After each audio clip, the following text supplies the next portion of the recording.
Outkick 360 is back. We are ready to go alongside Chad Withrow and Paul Kuharsky. I'm Jonathan Hutton. Glad you're with us. The whole crew making the show happen for us. Lance Lee, Jakob Swanson, the Bath Salt Bandit. David Reed is the chairman of the board. Cody Stutes on the podcast. Becca Risley making the show happen for us through social media. Gentlemen, a lot to hit today, a lot to get to in the coming 2 hours. We have the Tennessee Power Hour, where we will discuss Eddie George as the new head coach at Tennessee State University. We'll get into the Predators trade deadline. The Vols have an open practice on Rocky Top this weekend. Titans headlines as well. But we start with the Masters. What's up, guys? I'm excited to be here. Always fun on a Masters Monday to come in and recap that tournament. I feel like we should also distinguish the fact that Jakob Swanson, Jacob Swanson, in fact, the same person. Yep. Someone asked me that. Is his name actually Jakob? Well, don't tell the authorities. If you're a federal agent and you're asking, no, it's not him and he's not here. The difference is one can drive, the other cannot. Correct, yes. Every morning when I pick Jakob Swanson up from his home because he doesn't have a driver's license and I drive him in, people do ask the question about Jakob and Jacob. And also, the way you said it, Hutton, people might be confused and think that there's both a Jakob Swanson and a Bath Salt Bandit that are here. They're the same person. It's amazing. He's blown every one of his covers in 20 seconds. All of this complexity with one individual. It's great. Different personality. Let's go ahead. The biggest scoop of the day is the microphone has arrived, and these guys should be able to join us on the show whenever we reference them now, loud and clear. Testing. So hopefully that came through. I think that came through. Yeah. Doesn't sound any different for us. So for those watching, you can gaze your eyes upon these two beautiful Behold! They both look like lumberjacks, and we like it. This is actually, Paul, you talked about Jacob and Cam Smith not working with their look. This look definitely works for both Lance and Jacob. Yes. That's right. But now when we have a question for them about man. anything going on, we can go back to them. They have a microphone. They have a camera on. All they we have need impressive is, lights on them at all times. All they need is a beautiful background like we have with the decorative We're shells. going to work on that. Yeah. What do you got in mind for back there? Well, there is boys? a handmade gift that we received from Omaha, Nebraska. That is I believe it was whittled out of one piece of wood from one tree. Actually, one tree died for that. Yes, and Outkick 360 sign that we could hang between them. You approve of that? Let's do that. Yeah. Yeah, we can put that up. I don't know if you're going to find a hook for it right away, but I recommend a green screen behind them, and we can put them wherever we want to each day. here, look at that. looks How's great. that look? But, That looks A little straighter. Well done. Big, Yeah. That's perfect. It. Yeah. Big thanks That's great. to Christian Terrific. Bly, Nebraska. Well, just for hold it making like that for the Thank whole you, show, Christian. Jacob. Looks great. And that'll be a great backdrop for Lance and Jacob. David Reed is hearing the show on a 45-second delay. Yeah, we're not going to get him a camera. Shout out it's to- too far away. to David Reed. David Reed will either laugh or not in 45 seconds. Right. Then we'll know if Reed thought If we it's were good or funny at not. all in this first segment. Did you guys enjoy that nap yesterday during the Masters? That was a very, very uneventful I event. asked Yeah. for what? I said, all I want is Tension. competitive, tense, back nine. So when I was at my son's baseball game, I was not missing a lot. I taped it. Well, until I 16. did slog through We it. had There was 3 one minutes, moment. 3 minutes of tension. The bogey by Matsuyama where he goes into the water and flies the green on 15. Then the birdie, so they close it to 2 strokes. And then the 16th, the drama went away on that first shot from Xander Schauffele. And then there was no more drama. Well, I will say this. It was a fun 3 or 4 minutes Yes. on that walk Yep. from 15 to 16, thinking, boy, it's going to get tight now these last few holes. And it's compelling to a degree, not to the end by any means, but when you've got a leader in a major with a lot of elbow room, how many times have we seen that guy choke, for lack of a better word? I mean, because the commentators are saying, and we're all thinking, well, I mean, he can get away with 3 bogeys and 5 holes here and win easily. But if that enters his head, we've seen some very good golfers, and Greg Norman comes to mind first amongst them, with that kind of lead where the mentality can't help but change in your head, blow it. And we saw a leader yesterday who did not play phenomenally well out of the gate, but that 11 wasn't changing for the longest time. His short game was excellent, and he sustained the mentality you need to hold on. Now, nobody was charging at him, so that makes it easier, right? Because all I have to do is play a few bad holes, and one of these guys behind me has to play a few good holes, and it changes the game. Nobody was charging at him, which changes it. But his mentality was strong. Schauffele was absolutely Schauffele was charging right at there. him. I mean, he had the double on 5. Then he choked on 16. He had the double on 5, and then he had the triple on 16, which should have been. But, I mean, after that double, it was birdie, birdie, birdie. I mean, he was coming after him at that point.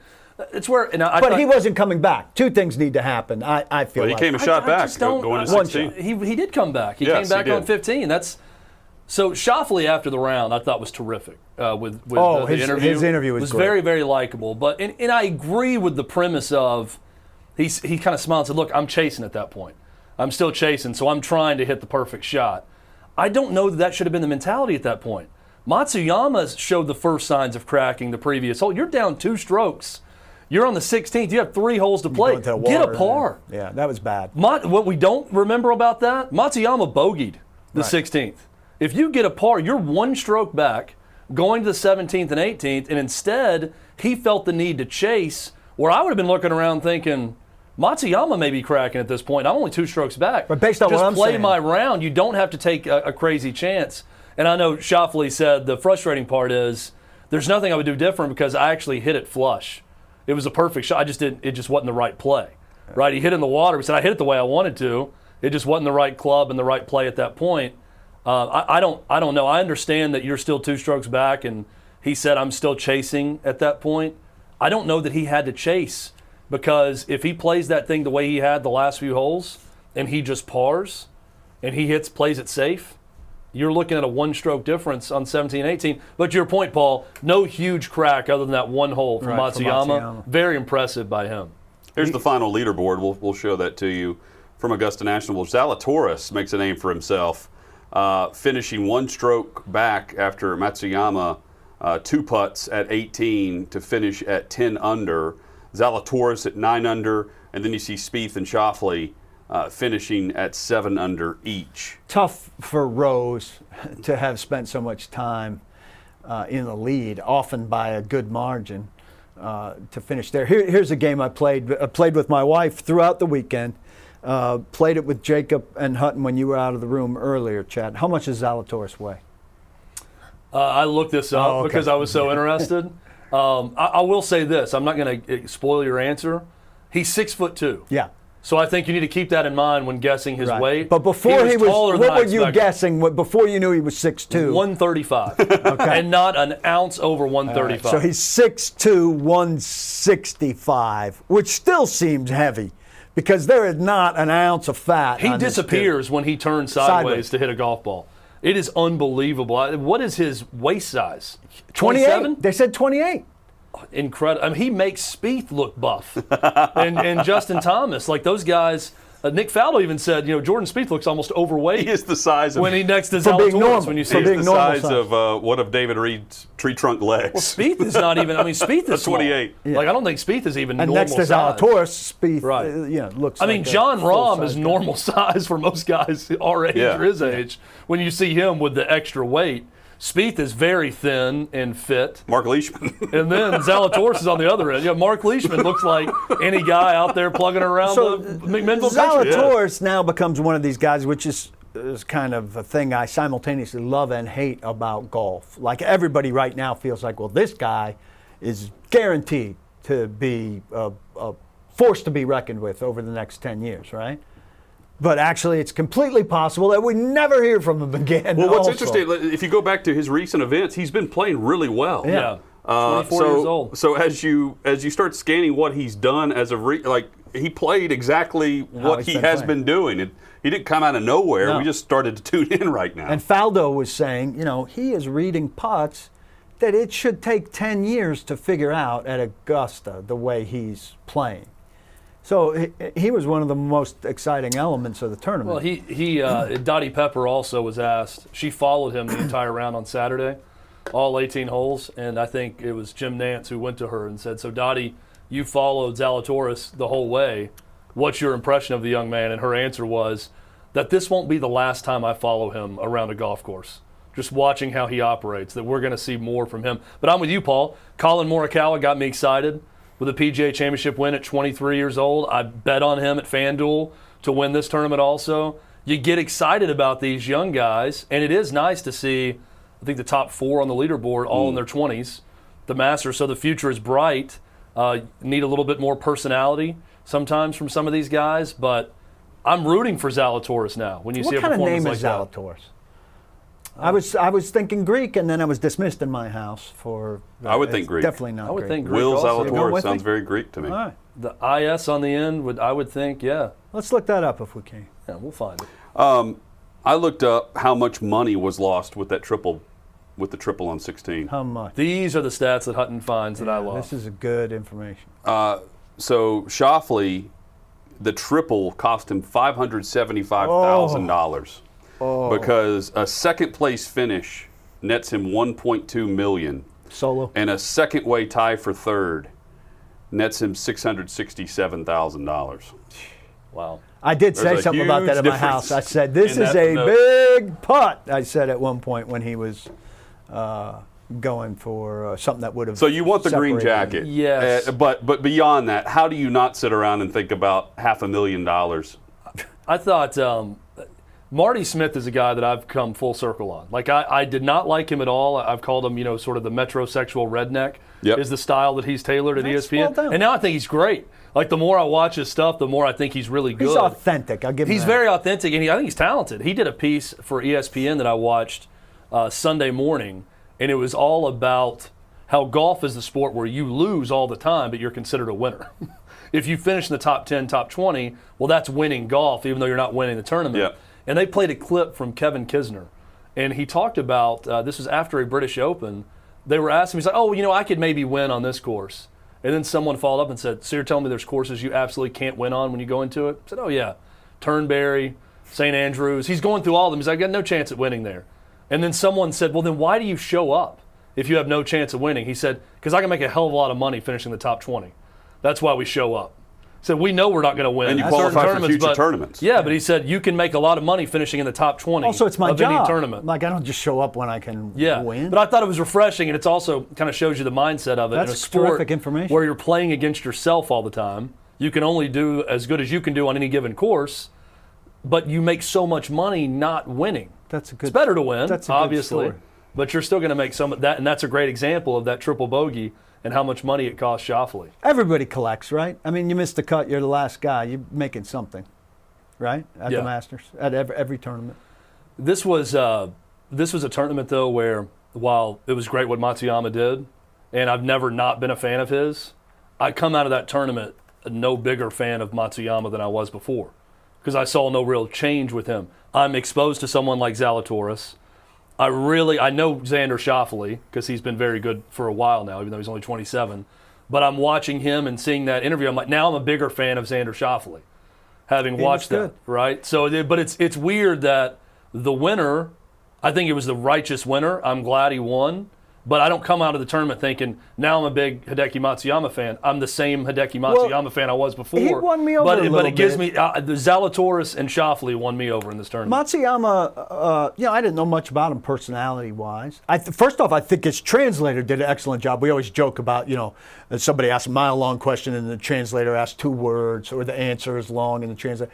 Translator was perfect, I thought, in terms of took the question. I guess. Just the I can't confirm or deny. But in terms of the length and how he seemed to be conveying things, it wasn't a Saturday Night Live skit thing where he took That first answer was. Paul But he's like, Meinert- this was great. Paul Meinert in Japanese at Columbia, we just found out. In terms of what he offered and what I saw, I thought he was good. But I thought he gave 2 great answers where he was asked something about what he liked to do or did during the pandemic or something. And he said, drank sake, which I thought was funny. And another time he was asked, like, you were scoring, so things really turned during the rain delay. Yeah. What did you do? And he said, I sat in my car and looked at my phone. Yeah, that was good.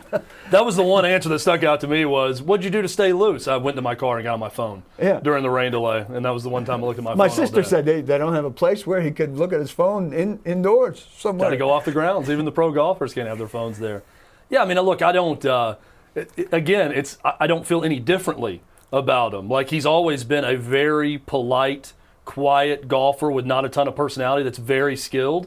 I mean, he was the low amateur at Augusta National in, 2011, so he's had some success in that course.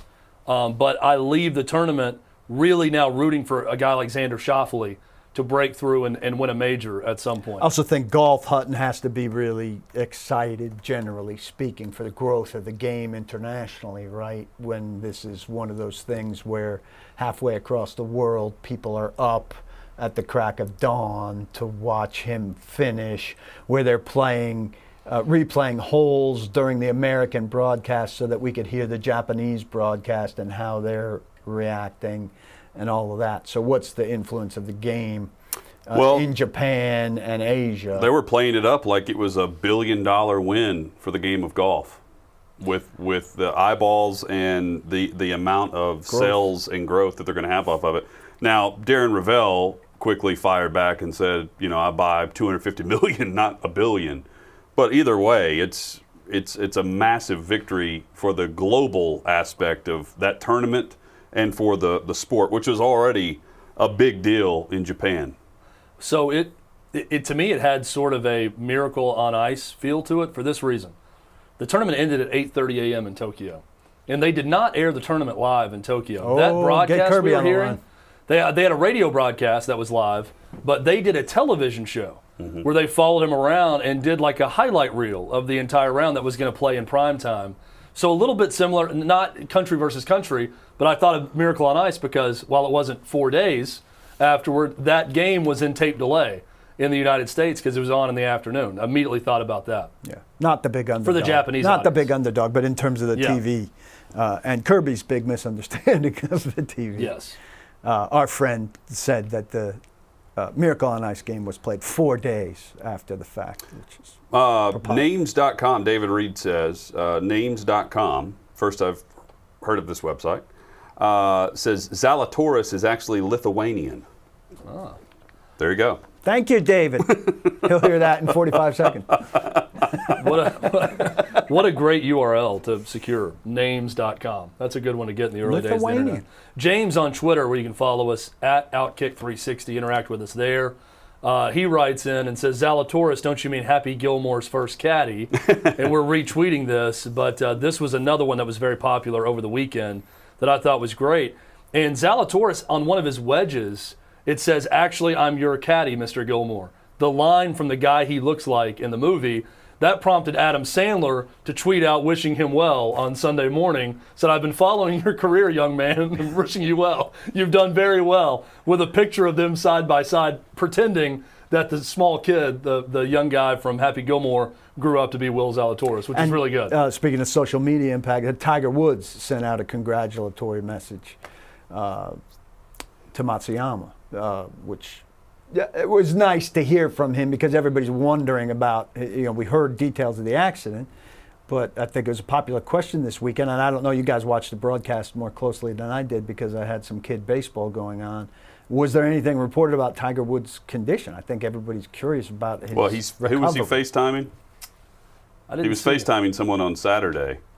I'll think of it in a bit, but during the weather delay, he was FaceTiming one of the participants. And then the other time that he was brought up was the translator. The translator for Matsuyama is Tiger's translator when he plays in Japan. Oh, that's cool.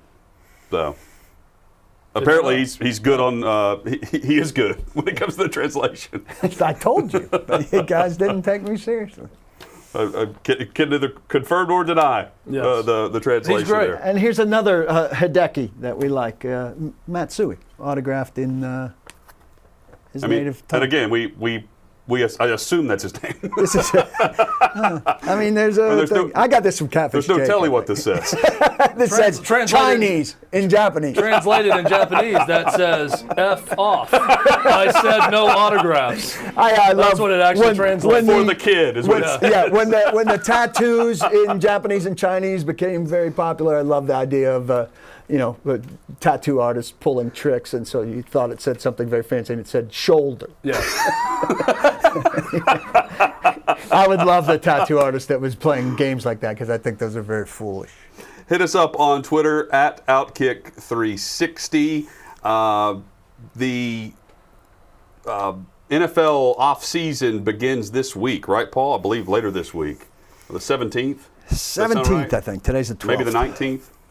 Either way. It's an odd number day. Yeah. That's what we know about it. It's Either way, an yeah. odd number. Yeah. Not the 18th. The start time Maybe the 21st. doesn't really matter, but how they're going to go about the offseason does, and what we may see moving forward from the league in And the regards PA. to the offseason. We will discuss that. Plus, a lot to get to from the weekend of headlines. I know you guys want to discuss the ending to the Braves game last night, and in particular, a great hitter in the Braves lineup. So Paul wants to discuss the beginning of the game. I want to discuss the end of the game where the Braves got absolutely robbed. And this is a second time in 1 week that Major League Baseball has completely screwed up the ending of a game in the National League East. Pathetic. We'll discuss. That's straight ahead on Outkick 360. But first, Manscaped.com, the best in men's grooming. Proper grooming requires precision-engineered tools for your family jewels. And with Manscaped, you have the right tools for the job. They obsess over providing the best technology, and they're providing Outkick 360 season ticket holders with a great offer. 20% off and free shipping with the code OK360 at manscaped.com. No nicks, no cuts, just a smooth shave.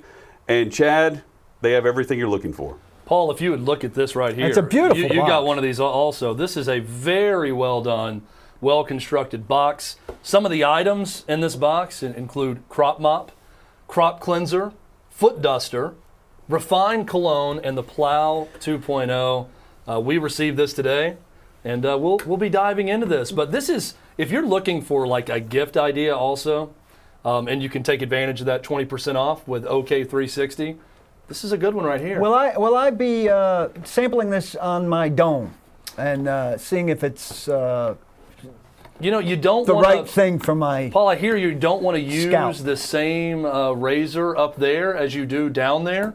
So I think you may want to separate the I two. would strictly be going up here. But you think that we should? I think maybe we should attempt to do that at some Well, point. I'm a just to see Monday if it morning shave guy, here and here. works. Yes. Not shave here, but this is sort of device I would use, so I will need to sample it.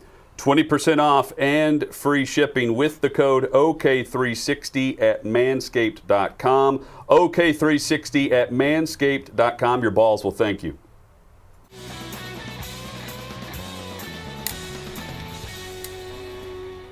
Follow the show on Twitter at Outkick360, but you can find the show wherever we are. We have linked up every way to find the show on social media, both live and on podcast, Paul. It's pinned at the top of my Twitter account. It's pinned at the Everyone. top of their Twitter accounts. It's frequently on the Outkick 360 Twitter account. It's on my Facebook Tennessee Titans Kuharski account. Everywhere that we can pin it, lock it at the top, it's there. Ask us for it. If you're on Twitter and you can't find it, say, hey, where's that tree? Boom. Everything, right? So it's sectioned off. Here are the places you can see it live. Here are the places that you can get it in a podcast form. Here's the store where you can buy a shirt or a hat. What are the other categories that I'm not thinking? Radio with Fox Sports Knoxville. Categorized. So The events, the Masters. we coming know up, that Outkick you've Masters. been craving, we know you've been craving a resource like this. Here it is, all right? We're going to keep striving to find ways to make it as easy as possible for you to find it. My 86-year-old mother needs this resource, and I'm not accusing all of you of being 86 and having the difficulties that she has with finding things. But we want it to be easy for everybody. That's is an what- accusation now? we want it to be easy To me, for that's an everybody. accomplishment if you made it to 86. Congratulations. Congratulations. To all of Hey. our 86-year-old viewers. My point, we want it to be easy as possible for all of you to find us any way you want. Here's a convenient one-stop shop. And, Paul, the best way of distribution is through word of mouth. So we would certainly hope that you would spread the word of where you can find Outkick 360, where you can search us out. You can ask your Amazon device, ask Alexa to search Outkick on YouTube. The show will play immediately. Subscribe and certainly like and leave a post or a comment wherever you're watching the show live right now. We certainly appreciate that. And again, follow us on Twitter at Outkick360. You may have been subscribed to our old show.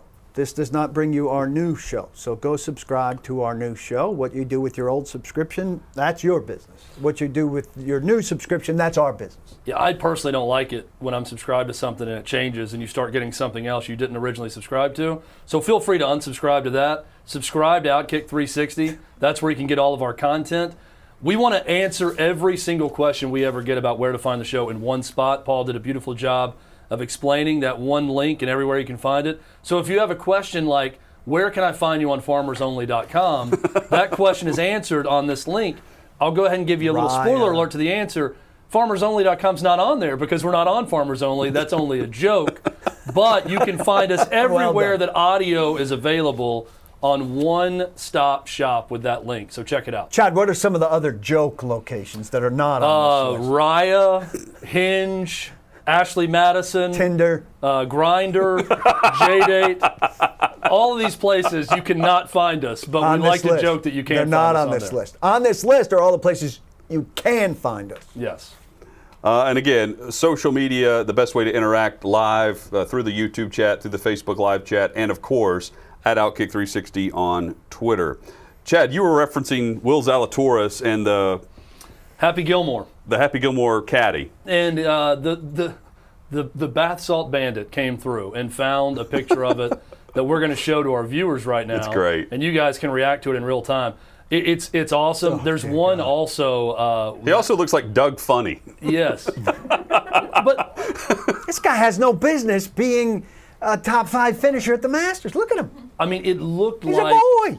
it looked like they put like a Make-A-Wish kid that was 14 years old in the Masters field, and this was his dying wish Yeah. was Was to to compete in play. the Masters. No, he doesn't look ill. Now we're going to go to young Will Zalatoris. He's so skinny He's so though skinny. out there. Like I was thinking, like it looks like a child. I'm thinking of another Every time he young was Will hitting. we know who would be equally ill-suited to be in the Masters field. That Will has put on some weight though, so Has he he? would Couple look ounces? a lot. He looks a lot bigger than that guy right there. I'm telling you that. But yeah, it's shocking how much he looks like the first caddy in Happy Gilmore, not the homeless caddy. That's played by Alan Covert Hutton, who we met at the Super Bowl. Yeah. Is the homeless caddy. He put on some weight from that role to when we saw him at the Super Bowl, but same actor. But Zalatoris has had some fun with it. Adam Sandler had fun with it, and the resemblance is uncanny. So there are a lot of golfers who will all pitch in and then they fly. They'll take like a Wills Up jet in together, or they fly into Augusta together, and then the airport the day after is always extremely busy.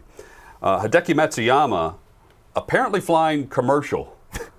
He's at the Atlanta airport this morning. Here he is Carrying the walking trophy? through the Atlanta airport carrying the green jacket. jacket on Oh! his left arm. That is terrific. And checking his phone, Hideki Matsuyama, awesome. The Been jacket's walking giving you away, walking Chief. the airport this morning, That is terrific. oh, I and love that. a fan snapped a photo of him walking in the airport. And That is I'm sure a lot of these great. guys will fly through Atlanta, but there are instances of some Mickelson and others who fly in private.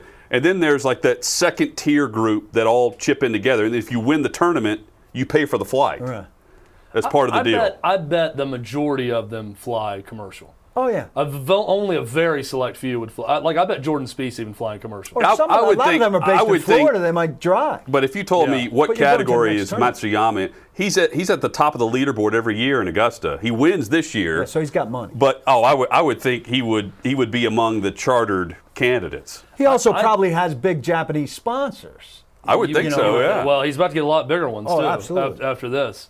I thought it was interesting during the broadcast, Nick Faldo talking about Matsuyama and just the sort of Japanese culture and athletes. And you start thinking about the best Japanese athletes, Hideki Matsui, Paul, that you Ichiro. referenced, Ichiro, and just the humility of these guys and how calm they are, right? And the lack of emotion a lot of times with that culture.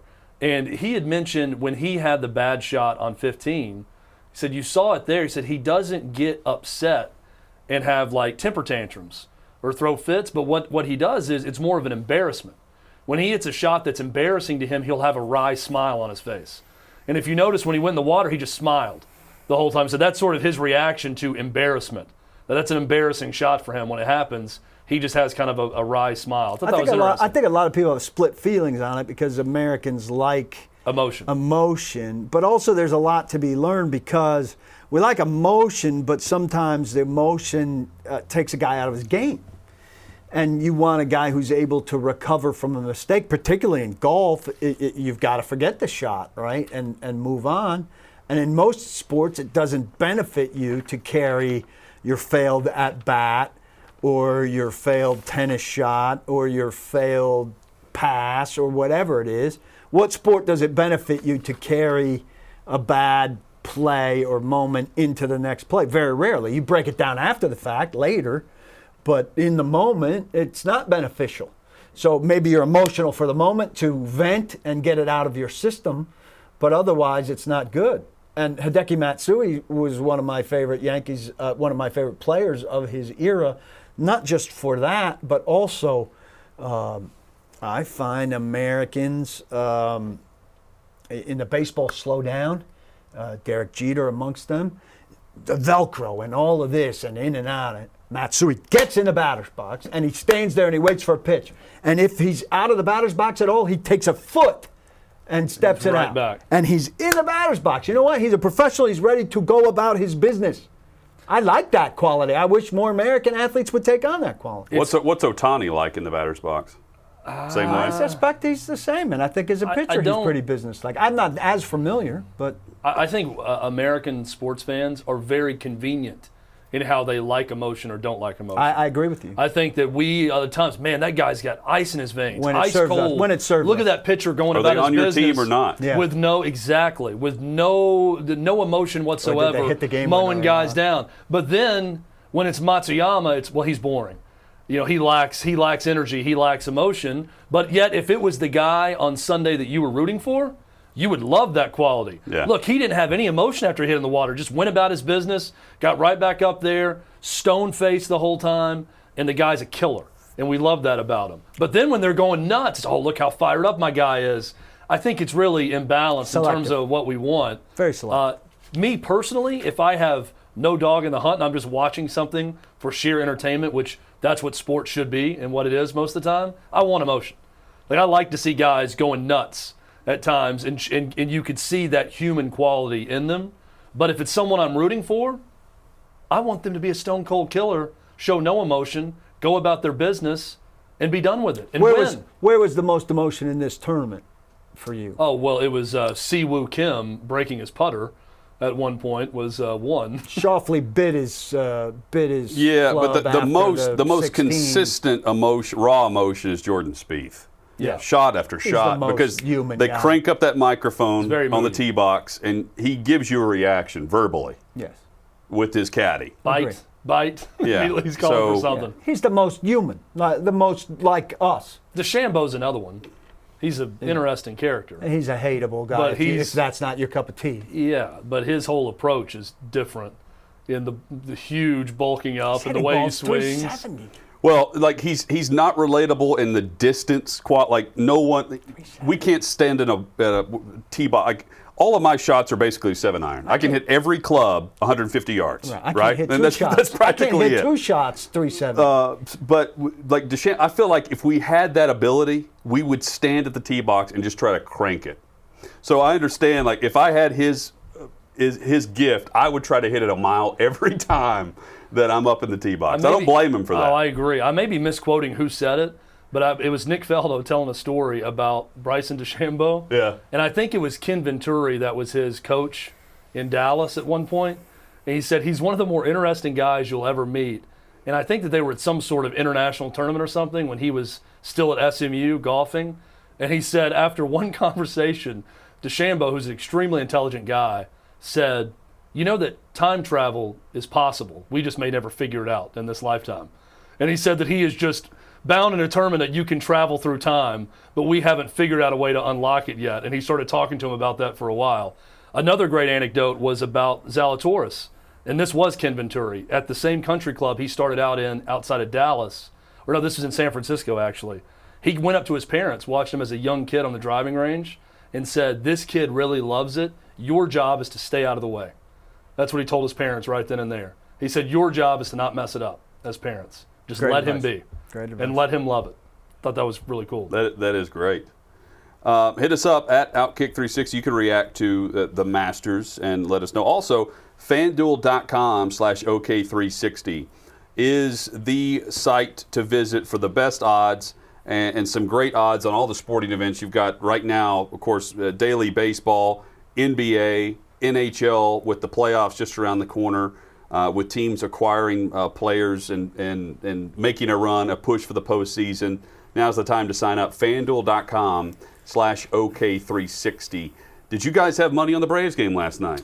I did, Hutton. Oh. I had money on Braves and over 8.5 runs. They hit Okay. the over and combined 8.5 runs, but because Didn't of matter. a terrible call in the ninth inning, it was not a good throw from Ozuna either, but it was in time, and the Phillies player completely missed the plate, and it was bad. This is the problem I have with it. Why have review? If you can go to review, and people who have seen it know what I'm talking about. It looked like he was safe live. I get that. I have no problem with the umpire initially calling him safe. But upon review, and there are a ton of cameras there for Sunday Night Baseball, they had every angle. And one angle clearly shows he does not touch the plate as he doesn't slide around, and he is tagged out at the plate. The Braves team left the field saying that's 3 outs once they saw it on the review. Everybody went to the dugout, and they called him safe. And the Braves had to come back out on the field. Brian Snitker almost got ejected. Should. If I were the manager, I would have been ejected. What's the point at that point? I would have gone ballistic. I probably would have thrown my hat at the umpire when he didn't give me an explanation. But you want to talk about the looking like you have impropriety in a game? When you go to New York for a review, and New York just took your All-Star game from you, and the first Sunday Night Baseball game of the year. I'm not saying this is what happened. I don't think someone got on the phone and said, hey, let's screw Atlanta again. But if you want to give people, conspiracy theorists, fuel for that, go and have a long review in New York when he's clearly out. Is New York making and that call, him or are they safe. making that call looking at it? It goes on the to a ear with New review York? center at Major League Baseball headquarters, and they're the ones who tell them. And then that's when didn't realize Snitker that. says they never give you an explanation because it's New York making the call. It's MLB making the call, and the umpires just walk away from it. I mean, so several people miss it. The home plate call umpire misses it, then whoever, and I imagine it's more than one person in New York coming to consensus, miss it with multiple angles. It's just missed. I mean, how are you? But it's who's not looking at it? How do you not see it? It's not supposed to be missed, though, because you have all the time in the world to get it right. Agree. And all these camera angles, like he's saying. So it's not a limited. So did they give an explanation after the game? So this is from Drew Smiley, the Braves pitcher. We have 5 different angles on a nationally televised game, and it's clear that his foot did not touch the plate. For Major League Baseball not to overturn that, it's embarrassing. Why even have replay if you won't overturn it? I know Brian Snitker went on to say something also about it going to headquarters and then coming back, and then the umpire just walks away from it. Now here's Brian Snitker. He said, I got a view on the big screen that he didn't touch the plate. And went on to say that he's livid because they never give you an explanation when you approach the umpire about it. It's just awful. And look, this. Here it is. Here's the exact quote. Okay. It said, Barrett, the umpire, didn't offer Snitker an explanation when the manager came out of the dugout to angrily question the call being upheld by the replay review crew in New York. So it is a Crew, review multiple crew people. in New York that looks at it. Again, I don't think that Major League Baseball sat there and said, we took the All-Star game, let's No, take this it's game got from them nothing to do also. with- nothing to do But with this is what I start getting on Twitter, and this is what people are going to say. And if you don't want that to happen, Get the right. call right. Get it You've right. got the camera angle that shows he didn't hit it. And Matt Viscursion was terrible on that review. He saw one look at it, and somehow Matt Viscursion and A-Rod magically see everything and said, oh, he's safe. They got it right on the field. Immediately. You couldn't tell anything on the first camera angle when they were reviewing it. But on the first one, Matt Viscardi said, guys, I believe he got it right. Now, I I believe will he's say- safe at the plate. And I'm thinking, you don't see him touch the plate. It's clear. Then they showed the other angle, and it was clear This that he drives didn't me touch the insane. plate. And then Matt Viscardi says, I don't know. There may be a question about whether or not he touched the plate. I hate when the broadcasters are blind to the thing the way the I do umpires too. are, and you're listening to the broadcasters while the umpires are saying nothing. I'll go back to the Mets call we talked about the other day with a Mets player leaning in to get hit by a strike. Yeah. That's the Terrible. game-deciding thing. One thing I didn't mention, the Mets broadcast crew, Ron Darling amongst them, immediately called BS on it. A Homer crew, were you so used to Homer crews? They were opposed from the start. It's a 3-minute conversation, and they're saying it's absolute travesty that this guy leaned into it, that the umpire got it wrong. It benefited their team, and they were vehemently against it. They played it correctly, and that's a credit to a home broadcasting crew going against a call that benefited their team, which you rarely see. At best, Hutton, you hope a team might tiptoe around it delicately. These guys just called it for what it was. Let's Good for applaud. them. Let's That was applaud great. Ron Darling and the Mets crew for way just it being should be. honest with their viewer and saying, yeah, that's not right. I love that. Well, they can go back upon replay and call someone out that was deemed safe, right? Of course. Yeah, this was reviewable. The Can one they in the take a Mets was strike? not Can they reviewable. take a ball and call it a strike? No. Well, that's the main difference in the two. Right. No, but they the can't- Mets one was not fixable on replay. It was just missed. But both are bad misses that shouldn't have happened. And here Here's we the go. foot, We not on have the plate. this is David Reed doing some good work to find that. Here is the view. So this was the camera angle that they showed that clearly showed it, and here is a spotlight on the foot missing the plate. Now I do think that his foot got closer to the plate in Earlier that than spot that, yeah. because he kind of toe tapped, but he toe tapped a little bit close to the plate. It was but he close. Did not, The toe tap was close there- to the plate, but it clearly missed he the plate. clearly missed it. And there was one. Now, I will say this, it wasn't clear that Darno tagged him for a while, too. It looked like he just walked off without touching the It was plate. and worthy without of a tag. review. But there's one angle where he clearly hits the jersey. You see the jersey swipe back on the tag Yep. on the side there. So Can we talk about a play earlier in this game? let's do that next. Okay. And Acuna, is that where we're headed? Yeah. Ronald. Paul's boy. We discuss Ronald next. Outkick 360 rolls on.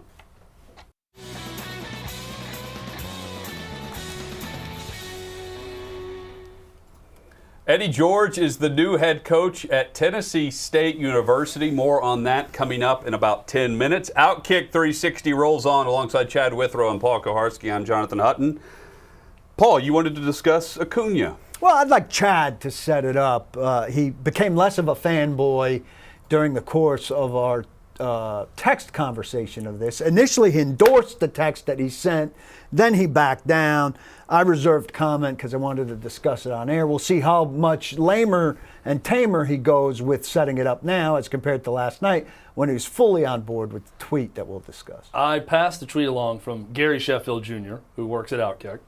And the tweet was a video of Acuna in the first inning legging out what should have been a routine ground ball to shortstop, is what it looked like.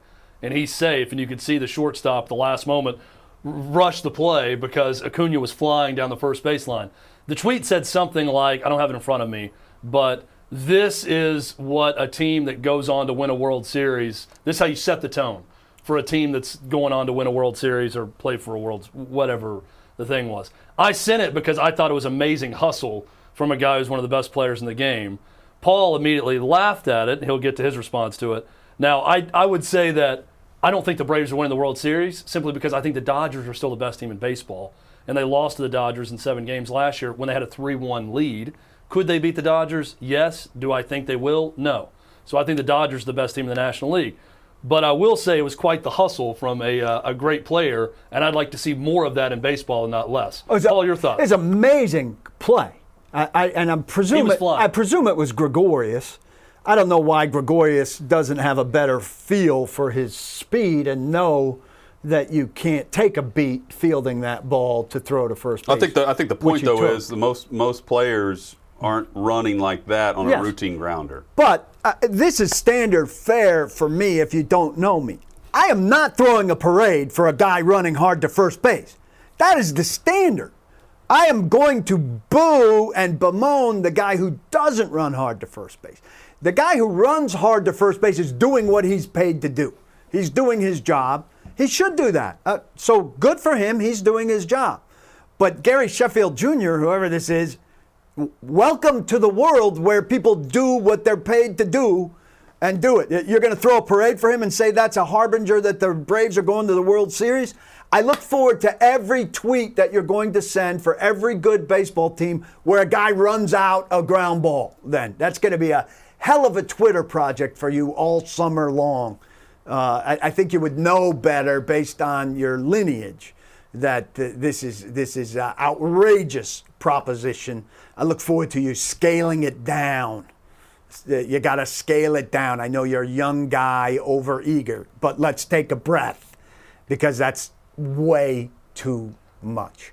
I expect everybody to run. You know when that expectation starts? The day you sign your contract and get money to play a sport. So the tweet, and we'll mention, since we name names on this show, Gary Sheffield Jr., who works at Outkick, at Gary Sheffield Jr., when we post this clip later of Paul blasting him. It says, Ronald Acuna Jr. setting the tone for a World Series run starts with your best player doing things like this with a video. Now, I didn't take that, Paul, as to say your best player doing things like running hard. I took it as your best player legging out what should have been a routine out for a base hit in the first inning. That's what was exceptional about that play. I expect your best player and your worst player to run to first base as hard as they can every time they hit the ball. Do you expect your best player to beat out that throw? If he's There's fast, very few guys who can do that. If your best player has his speed and runs as fast as he can to first base, and Gregorius presumably plays it like that, then he should beat it out. Yes. I don't think it's that common. Now, this may be a bad I'm statement not on the saying game. it's I don't think it's that common. common for a baseball player to run that hard on a routine ground ball. I agree. It's not that common. So it should be common. And we should not throw parades for the guys that do it. The emphasis should be on the guys who don't do it. They should be shamed. Okay, but by your own admission, the guys who don't do it are the majority of the league. Who should be You said shamed. that doesn't have this often. So it should, so then everyone in baseball should be shamed other than Ronald Acuna and a few others that run that hard? I don't see many guys who run that hard. Again, the guy who lands the plane, the guy who delivers the mail, the guy who does what he is contracted to do, I'm not excited to celebrate them. We are here doing our show. I don't want to be praised for doing our show. I want to come and do a good show because that's the expectation and the standard. And I think when you open it up to applauding people for doing what they're supposed to do, it's a dangerous envelope. As you well know, though, if you don't applaud what you've accomplished, no one's going to do it for you. Yeah. Well, that's fine. I don't think I think his manager should set a standard where it's expected that he do that, and he shouldn't return to the dugout. That's the way the Braves play applaud. for the most part. I think they're a team that plays very hard and runs hard. But I didn't take the tweet or the video as, boy, look at this guy run hard and he's out. The story isn't him. If he runs hard and he's out and it's a close play at first, no one's putting that. But it is a routine ground ball to start the game. And the guy starts the game in a series you're trying to sweep the Phillies where they swept you to open the season by getting on base. That was the exceptional part of the play. He showed terrific speed getting there, but did the shortstop play it well? I thought the shortstop played it like any shortstop would play any ground ball. I mean, did he take a beat as he gathered it? Yes, but that's what shortstops do. Well, that's the lesson of the play. The shortstop can't take the beat there is the lesson of that play to me. I found it very refreshing. I mean, it's fantastic play by him I'm running. not ripping the shortstop or trying to give extra praise to Acuna. The effort is refreshing in pro sports nowadays. I just don't. At any level. And Paul, I totally understand where you're going with this. I just think that it may look at it two ways. The fact that that was an exceptional baseball play. You don't see that often, especially from stars. And maybe the emphasis should be more on the people who don't do it than Acuna. Instead of praising him, we should be sitting here talking about why doesn't every Yankee play like that? Well, why don't we see Yankees grounding out, running to first and getting safe on a routine ground ball? And then I just use the Yankees because I'm looking at you or any example. The Yankees have a decent percentage of guys who hustle, but there are too many guys on too many teams that don't run out every ball like that. But I took that tweet from Gary Sheffield Jr. like something that our guy who wears a Braves jersey out and who I like to say lives with his parents, but is very popular, very good at telling us he now lives downtown. I took them as kindred spirits. Paul and I think fixated they on should kids be- who live in Nashville. I think they should be on different levels in terms of their analysis. Well, again, you're taking it one way, I'm taking it another. I'm not taking it as That was like, we're going to the World Series because this guy runs no, hard. but I mean the Braves' stated goal is to win the World Series, like a lot of good teams in baseball. Oh, I hear so it, I think though. the I point hear it is, constantly. if you're going to set about an entire regular season building towards a World Series run, your best players need to set the tone. This is a good tone setter. Now, do I think the Braves, and I'm a Braves fan, do I think they're going to win the World Series? No. Because, again, the Dodgers got better than they were a year ago, and they were great a year ago this offseason. And the Braves got a little bit better. So I don't think that they're going to win the World Series, but it is, and you use the word refreshing, Hutton. I think that's a Yeah. good word to describe it.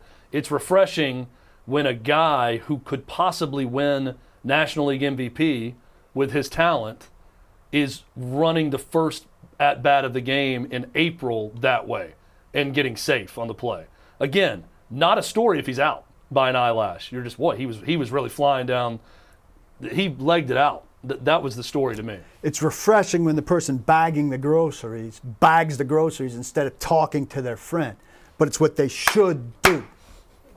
I think that it's a funny debate and something we can get into more, but There are people that bag groceries. should we lower the expectation on certain things Where? or raise it? Where are their grocery baggers? At the Publix in Brentwood. I do that on my own. Well, this is me watching baseball a lot, and maybe my expectation has just been lowered to where I see that, and it's exceptional that I saw that. And it shouldn't be exceptional. To your point, Paul, what you're saying, maybe it shouldn't be exceptional, but it is. So should we lower the standard of everyone else or raise the standard of everyone else and lower the standard of I Acuna? want to raise the standard. All right, let's do it. I have that expectation. There is a new expectation at TSU. Eddie George is the new head coach. We give you our thoughts next on Outkick 360.